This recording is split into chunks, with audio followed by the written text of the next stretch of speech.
الذي كفى وسلام على عباده الذين اصطفى أما بعد فأعوذ بالله من الشيطان الرجيم بسم الله الرحمن الرحيم إنا نحن نزلنا الذكر وإنا له لحافظون صدق الله العظيم اللهم صل على سيدنا محمد وعلى آل سيدنا محمد وبارك وسلم اللهم صل على سيدنا محمد وعلى آل سيدنا محمد وبارك وسلم اللهم صل على سيدنا محمد وعلى آل سيدنا محمد وبارك وسلم۔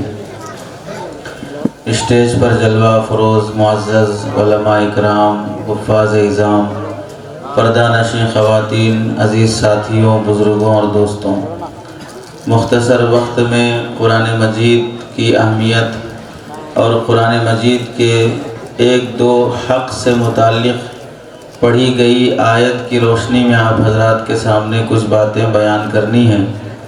ویسے کافی دیر سے آپ حضرات اس جلسے کی مناسبت سے حفاظ اکرام کے تکمیل قرآن کی نسبت سے بہت سی باتیں قرآن سے متعلق، مدارس سے متعلق، علم دین سے متعلق سن رہے ہیں، اور آپ اپنی آنکھوں سے آپ کے اس شہر اور گاؤں کے مولانا کی محنتیں، مولانا اکبر صاحب کی قربانیاں اور ان کے اس مدرسے پر توجہات اور اساتذہ کی محنتیں، طلبہ کی اپنی محنتیں، یہ خود کافی ہیں۔ حضرت جی پیر صاحب محبوب العلماء والصلحاء رحمۃ اللہ علیہ فرمایا کرتے تھے، کام کرو، کام خود کام کی تعریف ہے، کام خود کام کا تعارف ہے، کہ جب سے کام ہوتا ہے اس سے خود اندازہ ہو جاتا ہے کہ آدمی کیا نتیجہ اور کیا رزلٹ دے رہا ہے۔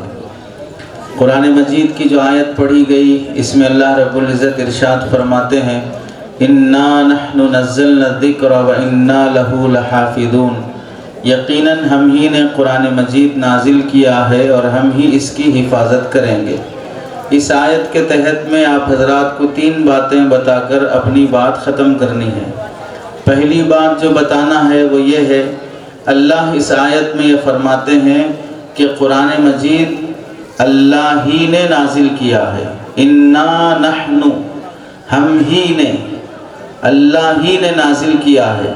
اس تاکید کا مطلب یہ ہوا کہ قرآن ہونے میں کسی انسان کا دخل نہیں ہے، قرآن کسی انسان کی لکھی ہوئی کتاب نہیں ہے، قرآن کا رائٹر محمد الرسول اللہ صلی اللہ علیہ وسلم نہیں ہے، قرآن اللہ کی کتاب ہے۔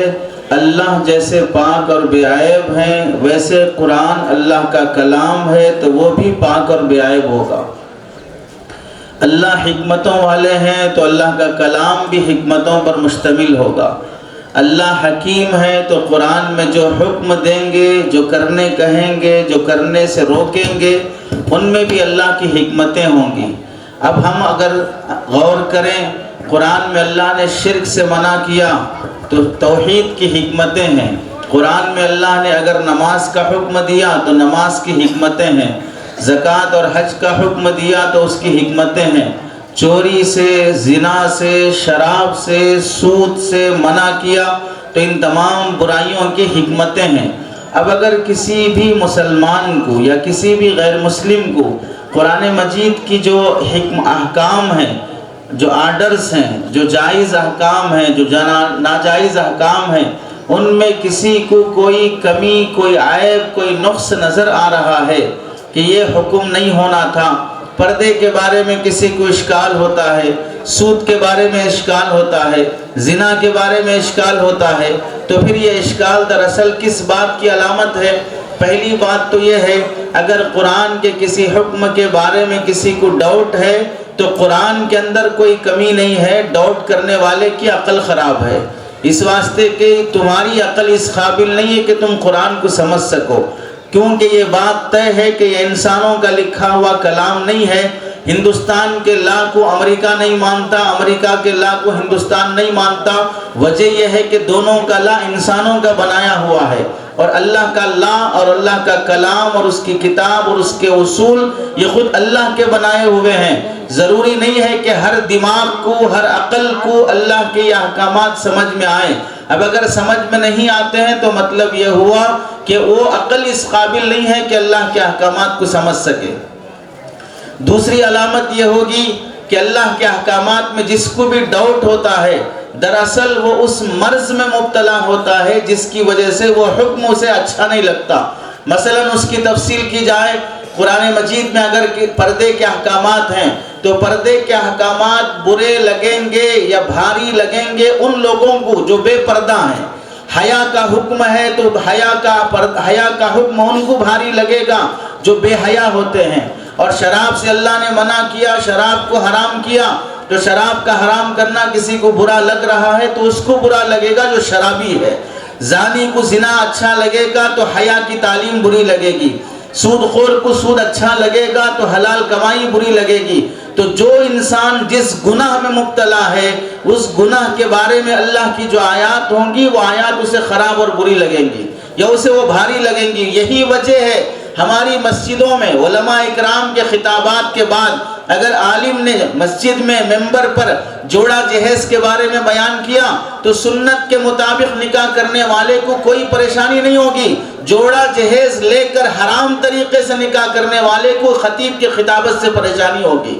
اگر کوئی آدمی سود میں ہے، رشوت میں ہے، بدکاری میں ہے، زنا میں ہے، لیونگ میں ہے اور ناجائز تعلقات میں ہے تو اسے حلال تعلقات، حیا، پردہ، پاک دامنی، بیوی کے حقوق یہ سب بیان کیے جائیں گے تو اسے بھاری لگے گا کیونکہ وہ حرام سے مانوس ہو چکا ہے۔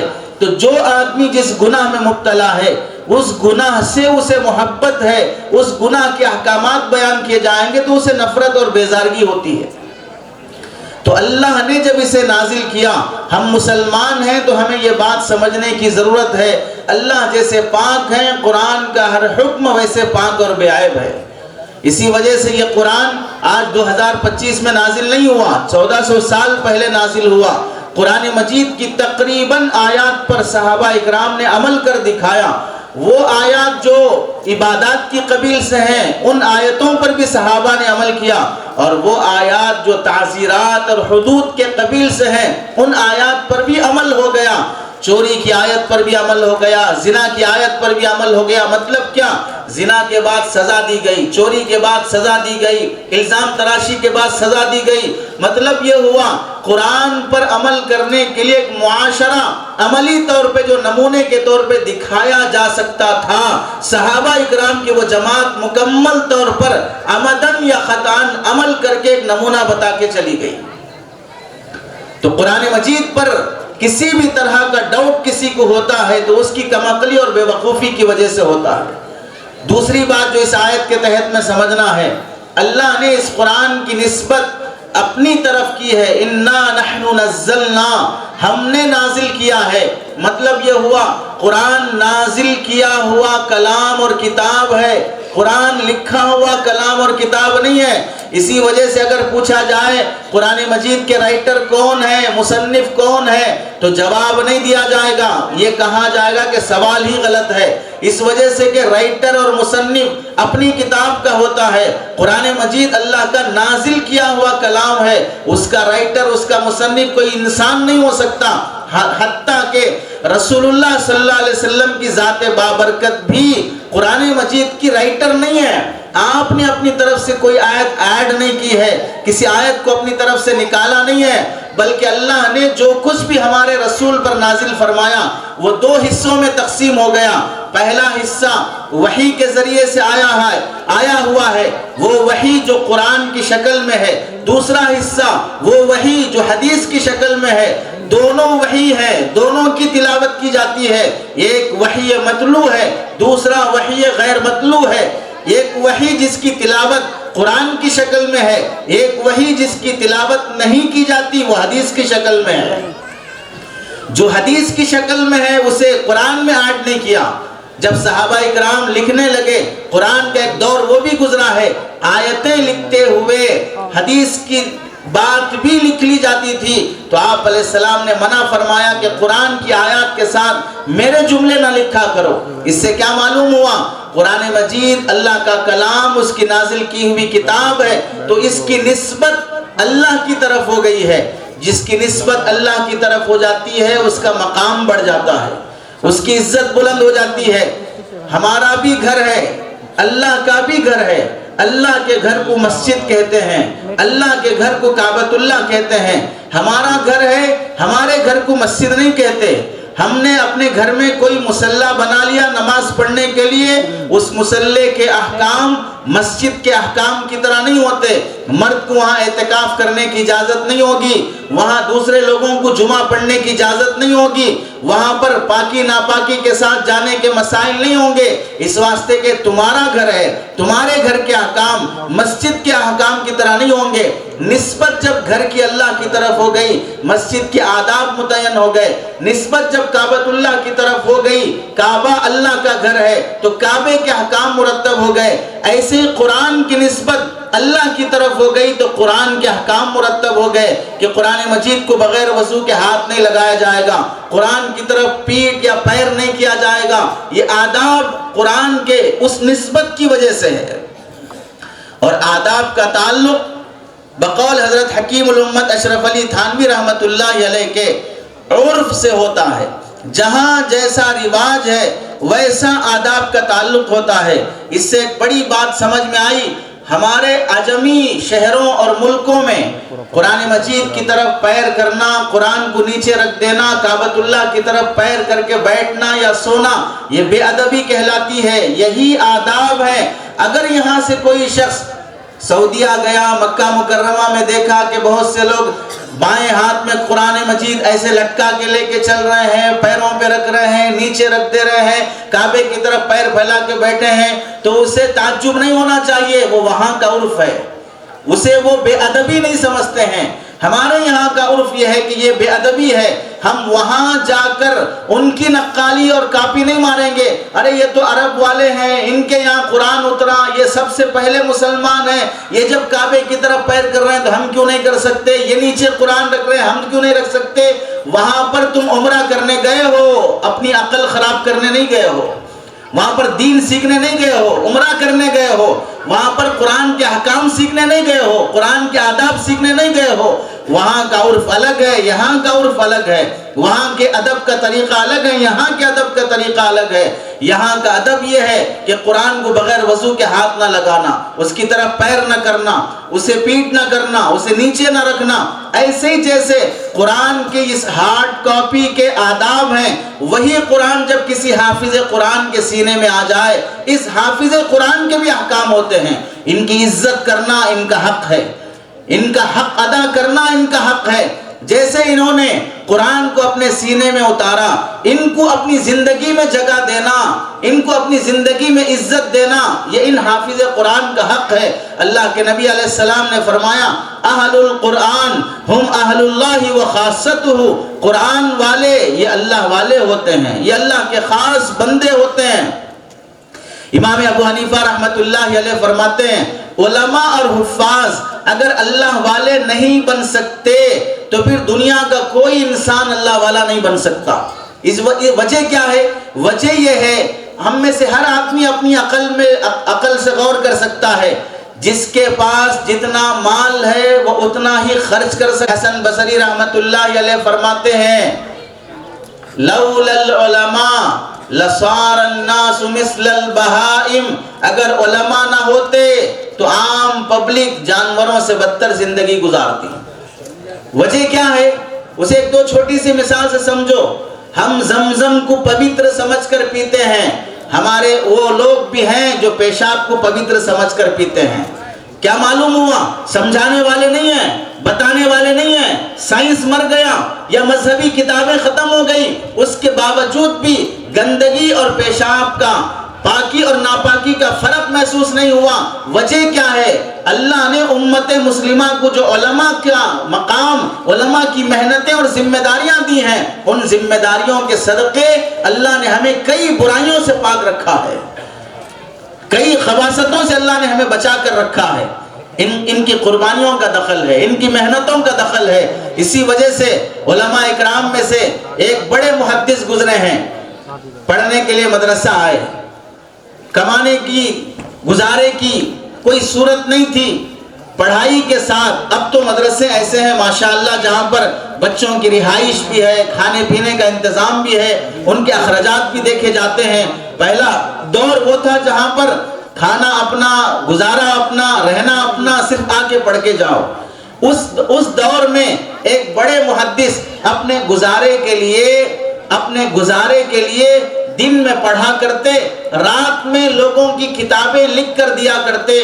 پرنٹ کا زمانہ نہیں، کمپوزنگ کا زمانہ نہیں، اپنے ہاتھ سے لکھنا پڑتا تھا، تو دوسروں کی کتابیں لکھ کر دیتے، اس سے جو آمدنی آتی اپنا گزارا کرتے۔ لیکن دن میں پڑھنا، رات میں لکھنا، نیند نہیں، کئی ہفتوں کے جاگنے کی وجہ سے آنکھوں سے پانی نکلا اور بینائی چلی گئی، اندھے ہو گئے، رونے لگے۔ اللہ کے دربار میں عرض کیا، آپ کا علم سیکھنے کے لیے آیا تھا، لیکن مسلسل جاگنے کی وجہ سے آنکھیں کمزور ہو گئی اور بینائی چلی گئی، تو اب علم حدیث کیسے سیکھوں گا، علم قرآن کیسے سیکھوں گا؟ بیمار ہو گئے۔ کوئی ان کی عیادت کے لیے آئے تو دیکھا خواب میں کہ رسول اللہ صلی اللہ علیہ وسلم بھی ان کی عیادت کے لیے آئے ہیں۔ تو یہ پوچھنے لگے کہ اگر یہ اتنے بڑے محدث ہیں، علم حاصل کرنے کے لیے آئے ہیں، حدیث میں پہلے ہی سے اللہ نے مہارت دی ہے، اگر یہ انتقال ہو جائے تو پھر حدیث کے فن کا، علم قرآن کا، علم حدیث کا حفاظت کیسے ہو سکے گی؟ تو اللہ کے نبی علیہ السلام نے فرمایا، تم ایسی جماعت کے بارے میں ڈرنے کی ضرورت نہیں ہے جس جماعت کا سردار میں ہوں۔ جس جماعت کا سردار میں ہوں، اس جماعت کے ختم ہونے کی ضرورت نہیں ہے، ختم ہو جانے کے ڈر کی ضرورت نہیں ہے۔ پھر اس کے بعد آپ علیہ السلام نے اپنا لعاب مبارک نکال کر لگایا، آنکھوں کی جو بینائی چلی گئی تھی اللہ نے اسے واپس کر دی۔ اس سے رسول اللہ کا تعلق قرآن پڑھنے والوں کے ساتھ، حدیث پڑھنے والوں کے ساتھ ہمیں اندازہ کرنا چاہیے۔ اس لیے قرآن کی نسبت جب اللہ کی طرف ہے، ان حافظ قرآن کی نسبت بھی اللہ کی طرف ہے۔ جیسے قرآن کا ادب کرنا ہے، حفاظ اکرام کا بھی ادب کیا جائے۔ اگر کوئی حافظ، کوئی عالم عملی لحاظ سے کوتا ہو، بے عمل ہو، پوری زندگی شریعت پر نہ چل پاتا ہو، تو اس کی بے عملی کی وجہ سے اس کی غیبت، اس کی برائی، اس کی توہین کرنے کی اجازت نہیں ہے۔ جیسے اگر کوئی قرآن مجید غلط پرنٹ ہو گیا، سورہ بقرہ آخر میں آ گیا، سورہ ناس پہلے آ گیا، آل عمران ختم ہو گیا، اگر غلط پرنٹ ہو گیا قرآن مجید، تو اس قرآن کو پڑھا نہیں جائے گا، لیکن اسے چھونے کے لیے پھر بھی وضو رہنا شرط ہوگا۔ اس سے کیا معلوم ہوا؟ ادب اور احترام پھر بھی اس قرآن کا باقی ہے۔ ایسے ہی حفاظ اور علماء کا احترام بہر صورت کیا جانا ہمارا فریضہ اور ذمہ داری ہے۔ اور آخری بات اس آیت کے تحت میں یہ کہنا ہے، اللہ یہ فرماتے ہیں وَإِنَّا لَهُ لَحَافِظُونَ، ہم ہی اس قرآن کی حفاظت کریں گے۔ حفاظت قرآن کے لیے اللہ نے دو طریقے اپنائے، ایک حفاظت کا طریقہ سینے کے ذریعے سے، دوسرا حفاظت کا طریقہ صحیفے کے ذریعے سے۔ کاغذ میں لکھ کر بھی قرآن محفوظ ہوتا ہے، یاد کرنے سے بھی قرآن محفوظ ہوتا ہے۔ ہماری اب ذمہ داری ہے کہ جیسے قرآن کاغذ کی شکل میں ہو، ہم اسے خریدتے ہیں، مسجدوں میں رکھتے ہیں، ڈبے لا کر پاروں کے مسجد میں رکھتے ہیں، عمرہ حج پہ جانے والے سے درخواست کرتے ہیں ہمارے نام کا قرآن خرید کر کعبۃ اللہ میں، مسجد نبوی میں رکھ کے آنا، اس کو ثواب سمجھتے ہیں۔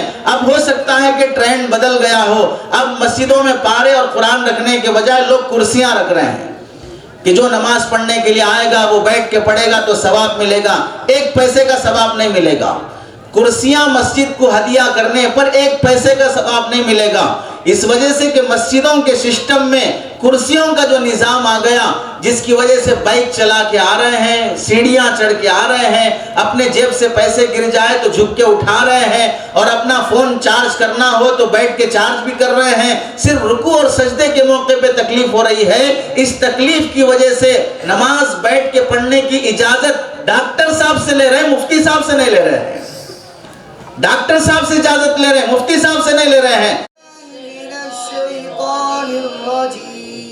بسم اللہ الرحمن الرحیم، بسم اللہ الرحمن الرحیم، ان المتقین فی ظلال وعیون، ان المتقین فی ظلال وعیون، وفواکہ مما یشتہون، وفواکہ مما تشتهون كلوا واشربوا هنيئا بما كنتم تعملون كلوا واشربوا هنيئا بما كنتم تعملون إنا كذلك نجزي المحسنين إنا كذلك نجزي المحسنين ويل يومئذ للمكذبين ويل يومئذ للمكذبين كلوا وتمتعوا قليلا إنكم مجرمون كلوا وتمتعوا قليلا إنكم مجرمون ويل يومئذ للمكذبين ويل يومئذ للمكذبين وإذا قيل لهم اركعوا لا يركعون وإذا قيل لهم اركعوا لا يركعون ويل يومئذ للمكذبين ويل يومئذ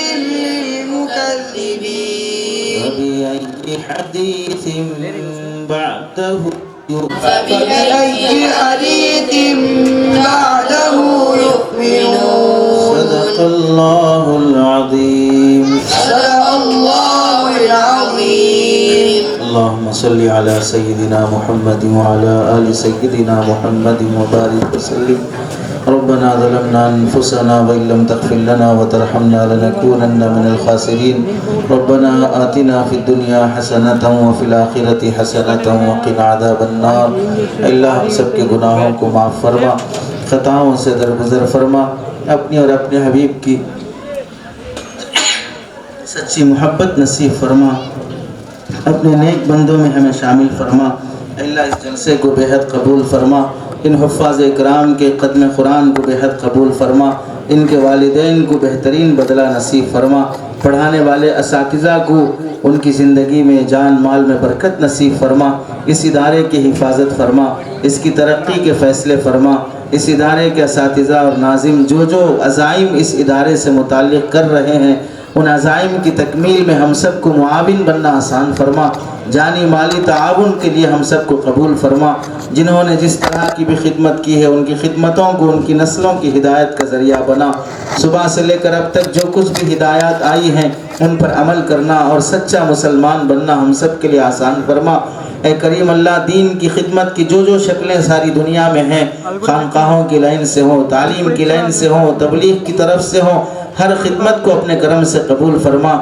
ہر مرکز کی حفاظت فرما ہر مدرسے کی حفاظت فرما یہاں جتنے لوگ اس جلسے میں شریک ہیں سب کی شرکت کو اپنی آخرت کی نجات کا ذریعہ بنا قبر کے عذاب سے حفاظت کا ذریعہ بنا اے کریم اللہ جو خواتین کافی دیر سے گرمی میں بچوں کے ساتھ بھوک اور پیاس سے بیٹھی ہیں ان سب کی ان محنتوں کو اور مجاہدوں کو ان کی نسلوں کی ہدایت کے ذریعہ بنا ان کی نسلوں میں حفاظ اور علماء پیدا فرما اے کریم اللہ ہم میں اور عوام میں جو دوریاں ہیں علماء اور عوام میں جو دوریاں ہیں ان دوریوں کو ختم فرما غلط فہمیوں کو ختم فرما ایک دوسرے سے ہمدردی نصیب فرما سچی محبت نصیب فرما قرآن کی حفاظت کی جو شکلیں جیسی شکلیں جہاں پر بھی ہوں ان سب کی برکتیں ہماری نسلوں کو نصیب فرما گمراہی سے حفاظت فرما الحاد اور ارتداد سے حفاظت فرما اس جلسے کے تعاون میں جنہوں نے جیسی بھی خدمت کی ہو ان سب کی خدمتوں کو ان کی زندگی میں برکت اور آخرت میں نجات کا ذریعہ بنا مخلص معاونین مخیرین پیدا فرما ادارے کی ترقی اور ادارے کی حفاظت یہاں پر جو عزائم ہونے کے ہیں ان سب کی تکمیل فرما اے کریم اللہ جنہوں نے بھی تعاون کے لیے نام لکھایا اس میں اخلاص کے ساتھ تعاون کی تکمیل میں اسباب مہیا فرما ہم سب کی دعاؤں کو اپنے کرم سے قبول فرما جو مانگا ہے وہ بھی نصیب فرما جو مانگنے سے رہ گیا وہ بھی نصیب فرما اے کریم اللہ ہمارے اس مہمان کے دور سے آمد کو قبول فرما ان کے بیٹے کو صحت عافیت نصیب فرما صحت اور شفا نصیب فرما، سکون اور عافیت کی زندگی نصیب فرما۔ جو حادثہ ہو گیا ہے اس حادثے سے جو بھی زخم پہنچا ہے دماغ کو اے کریم اللہ وہ کمزوری دور فرما، وہ صحت اور عافیت باز واپس لوٹ کر آنا آسان فرما۔ ہم سب کی دعاؤں کو اپنے کرم سے قبول فرما، سارے بیماروں کو صحت اور شفا نصیب فرما۔ جزا اللہ عنا محمد ما هو اہلہ صلی اللہ علیہ وسلم برحمتک یا ارحم الراحمین والحمد للہ رب العالمین۔